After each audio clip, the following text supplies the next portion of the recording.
Open University.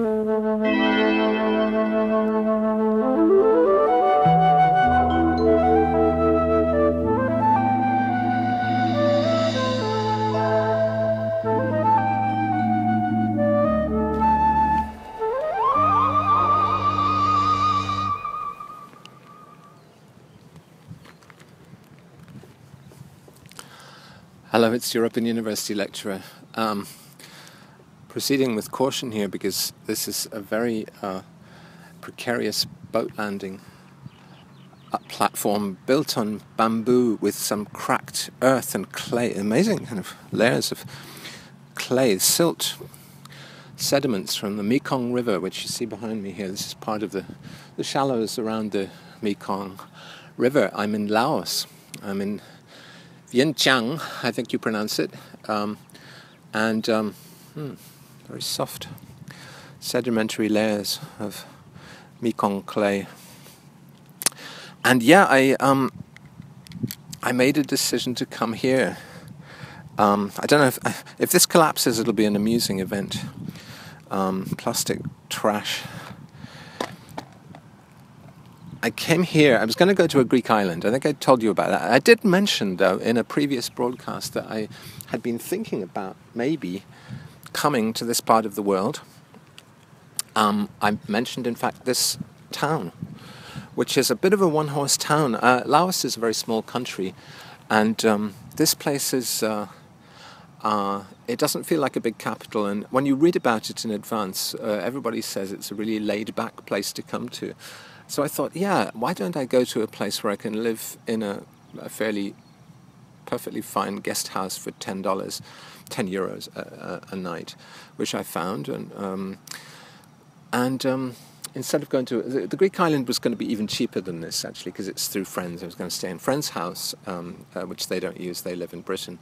They're Greeks. And it was going to be like 50 euros a month, plus utilities. Very, very cheap. But this is about the same as I was paying to live in Osaka, and 300 euros a month on rent, and everything else is very cheap here. It's a bit of an overcast day today. When I first arrived here, it was over 30 degrees every day. It's now come down to about the early 20s, 23 to 25 degrees today, I would say. And there's a nice cool breeze. This place must be really different in really hot summer when it's 40 degrees, but it's actually really pleasant in winter. And it's a city which has, unlike the Greek island, all the kinds of resources which I enjoy and need, like a French institute with French books. I was there yesterday and I was looking at Francis Ponge, a book he wrote called Savon, Soap, which made me think of Magazine's album title, The Correct Use of Soap, because he basically spent 10 years, Francis Ponge, writing a book about all the things he could think about to do with soap. It's quite a short book, but he manages to make it a metaphor for many interesting things. And the last episode I gave you in these talks from Tokyo, before the book, the shelfie one, was talking about clumsiness and how you feel clumsy in a different gravity. So I'm still experiencing this clumsiness voluntarily. I'm going to sit bum down in this Mekong silt and just hope it doesn't stain my trousers. If it does, I can just go to the the Kua Din market, which is my favourite place, I think, so far here in Vientiane. A fantastic warren of covered markets selling clothes, selling meat, old, kind of quite scary ladies squatting on platforms with fly-blown meat. I mean, really crawling with flies. Not maggots, but flies. Give them that. I've been a little wary of some of the street cuisine because, I think my metabolism is not quite ready for some of the insects and things. But actually, I was expecting to see cockroaches and things like that. I haven't seen any. I've only seen one mosquito, and I got some spray against mosquitoes. So it's actually fine. All the kind of scary third world kind of things that you expect. I was also reading up on websites which said that you would be followed by gangs of beggar children, all that Dickensian kind of imagery. But in fact, I've only been begged to by one child in the restaurant last night when I was eating my soup. everything here, it takes you a while to get used to how cheap things are. First of all, the money. The money has these zeros. I mean, basically every time I go to the ATM, I get 1 million kip, the Laotian kip. Laos, I should explain for those who don't have maps, it's a small country between Thailand and Vietnam. I had been to Thailand before. I won a competition, weirdly enough, in 2001, which had as prize a free trip to Thailand with Air India. And I went with my then girlfriend Shizu, and we went to Chiang Mai, which is actually not that far. I think it's that way, somewhere up the river. We also went to Bangkok, which is, a big metropolis where Howard Devoto lives. I often think about Howard, and I think in terms of some of Howard's lyrics when I'm here, and imagine what kind of life Devoto has, because he's somebody like me, a singer-songwriter who's retired, hasn't had a lot of money and success from his work, wonderful though it is, and has retired to Southeast Asia. I kind of retired. I went to live in Japan. I joked in in my Devoto cabaret that the Danny Empire had scared us out, because Danny Baker had written this review saying that the fall of the Doman Empire, because he was reviewing Eno and Devoto, and they both had domed heads. They were intellectuals, and he thought that Eno's Apollo and Devoto's jerky versions of the Dream represented a collapse of the Doman Empire. In fact, what happened was that the Doman Empire... I think actually Eno moved to Thailand for a while. He was living in North Thailand long before it was a trendy tourist resort. Maybe around Chiang Mai somewhere in the early 80s, and Devoto moved there in 2009, as far as I'm aware. I don't have contacts for him or with him. I did have a ticket to Hanoi with Air Asia, via Bangkok, which I was obliged to buy when I checked in at the airline to come here, because the regulations say you have to have an onward ticket from Laos. You get a 30-day visa if you come here as a tourist, a visa on arrival, and which is less generous than obviously Japan's 90 days. So I had just hastily. The Lao Airlines website wasn't working when I was at the airport buying the tickets, so I just bought the first thing I could find, and I'm actually not going to use that, because I know that AirAsia will either crash or lose my luggage in Bangkok. I've just, an example of clumsiness, I've just walked through some innocent-looking grass to get down here to the riverside, and actually the grass here has these incredibly spiky little seed bombs which really stick onto you, like some stuck onto my foot, and they were agony to get off. Just a few steps and flip-flops across that grass was like a minefield. And there are literally unexploded ordnances around here as well. You have to be careful where you walk, where you go off the beaten path anyway, because of all the bombs and things. The Vietnam War was officially just between the US and Vietnam, but of course Laos, I say of course, I mean it's only of course because of the tragic imperialist history of the American state. The Americans bombed the hell out of Laos just because Vietnamese fighters, the communist fighters, were hiding up here. So they did all the Agent Orange, all that sort of awful stuff about I love the smell of napalm in the morning. This country was also bombed unofficially, as far as I understand it, during the Vietnam War, and had heavy casualties. Like Vietnam, it is now a people's republic. It's communist. There are flags waving just behind us here of the hammer and sickle against a red background. They are still fairly socialist, although they've liberalized to some extent. But I think that's wonderful. And when I was in Thailand, I kind of wanted to be in Vietnam. I've never yet been to Vietnam. I will very soon be in Vietnam and discover its great cities. Ho Chi Minh City, named after its visionary leader, the one who defeated the Americans. This must be very heartening to the North Koreans to see that countries like Laos and Vietnam defeated the Americans. Okay, there was a heavy price to pay, but they did it through cunning and through just stamina.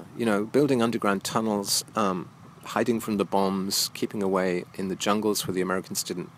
The Americans were clumsy, essentially, in an environment which was not their own. They were playing away, and they, in their usual awful way, they simply disapproved of the communist system which the Laotians and the Vietnamese wanted. They decided that there was the domino theory was that countries in the Far East and the countries all over the world would go like dominoes, would go socialist, and the US would be isolated and lose its influence. And so they had this terrible, terrible war, killed millions of people, and lost in the end. So from 1975, Nixon, of all people, declared the end of the Vietnamese War, and these countries are socialist. There doesn't seem to be a hatred of... When you come here, you are a Farang. It's a Farang, which is the word for foreigner here. You are a Southeast Asian foreigner. And you don't feel resented. You feel, obviously, you're a cash opportunity. And I guess, you might feel resented in Japan for similar reasons, because you were part of a power that nuked the Japanese. But basically, you're a dollar opportunity for them. The idea of the Farang, which I think I'll use as the title for this talk, makes me think of a novel I was reading recently by Joseph Conrad, and that was Victory. Joseph Conrad's Victory, which is about a man who goes to... he's a Norwegian, he's called Heist. And he goes to... he's been working, in the colonial trade routes as a ship captain, and he falls in love with a native girl. So he kind of... actually, no, she's not a native girl, sorry. She's part of a traveling orchestra. And he's living on a remote island in the South China Sea. Or actually, maybe just off Malaysia somewhere. I think it's further south than here. And he retreats to the island with her, and they try to set up a life. But they have this adversary who's a hotel owner and barkeeper who has an irrational hatred of Heist. Heist is a decent man trying to live a private life in a very quiet place. And so that's where I left them. I kind of knew that there was a tragic ending to this novel, so I left them about halfway through in a happy place, just because I will come back to the book. The book's in transit now. It's on its way to my Berlin storage. But I don't know how long I'm here. I'm certainly not a recluse, kind of... It is Conradian. It's funny, because Conrad... When you think about those films about Vietnam, you have to think about The Deerstalker and Apocalypse Now, and their kind of use of Conrad, rewritings of Conrad, placing Conrad in this kind of world instead of... The Heart of Darkness was set in Africa, but actually Apocalypse Now... Is it Apocalypse Now sets it in Southeast Asia, in a post-Vietnam context, and you always think of that, or you think of Graham Greene characters like Tench the dentist running to seed in South America, or you think of Malcolm Lowry under the volcano, these sort of seedy diplomats running to seed in colonial outposts where nothing happens, and sex is easy, and there's a kind of foreigner you see here as well. I've been seeing these sad, solitary men in late middle age, like myself. I mean, I hate to think that I'm anything like them, but they're usually flabby and bald and wearing the wrong kind of flip-flops. I'm wearing the right kind of flip-flops here. I got these from the market. I have to say, everything I do is right, and everything those guys do is wrong. There's a word for this, a sort of negative identification with the other, who you dread to become. I kind of dread to become a Southeast Asian Farang who's kind of sleazily here I'm not sleazily here for the sex. I have to say, I'm not going to do any commercial. I promise you, viewers, I will not go to any prostitutes or anything like that here. Because that's not my way. I've never been like that. I love sex, but I don't love paying for things. Being Scottish, I certainly have never had to pay for sex, and it would be a sad day, but maybe a happy day. If I got into that situation where I had to pay for sex, I probably would, because some sex is better than no sex, in general. But it's a bit infra-dig. So when I see these guys sitting on their own in the restaurants, eating supping their noodles, I'm kind of thinking, there but for the grace of God go I. Them with their Viagra pills and their kind of cock rings and whatever they're doing here. I don't know if they're long term or short term. I'd rather go to the French Institute. You can join the French Institute here for 15 euros for a 3-month membership, and you can borrow the books. So I might well just really get into Francis Ponge and read all his books while I'm here. I'm a bit disappointed by the bookstores here. The foreigner bookstores are weirdly overpriced. There's a place called the Book Cafe where the books are, 5 euros or something, and they're crappy books. And the best bookshop I found for foreign books was an old tailor's shop which had just a shelf of really musty books in front, where they're 50 cents each, basically. And I found the Pensées of Pascal, which I've been reading, and those are super great. Every single page, there's something fantastic on that you want to say, yes, Trump should read this, you know, or the people who talk about Trump should read this.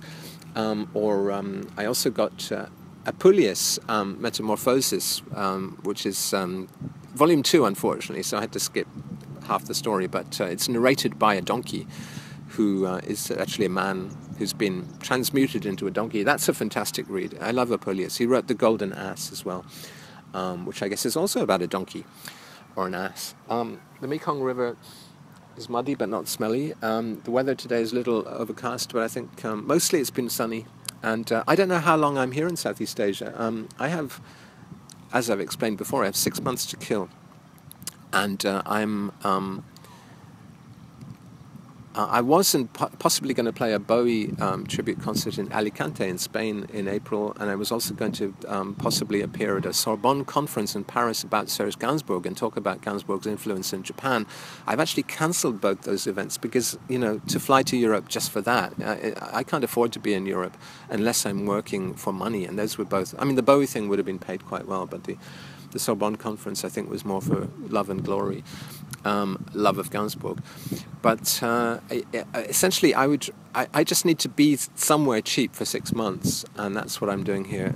I might be here for, you know, I don't know how the visa thing's going to work out. Each time I move country, I have to pay for a new visa here, so that's a consideration. But basically, life is very cheap here, and it's a good place.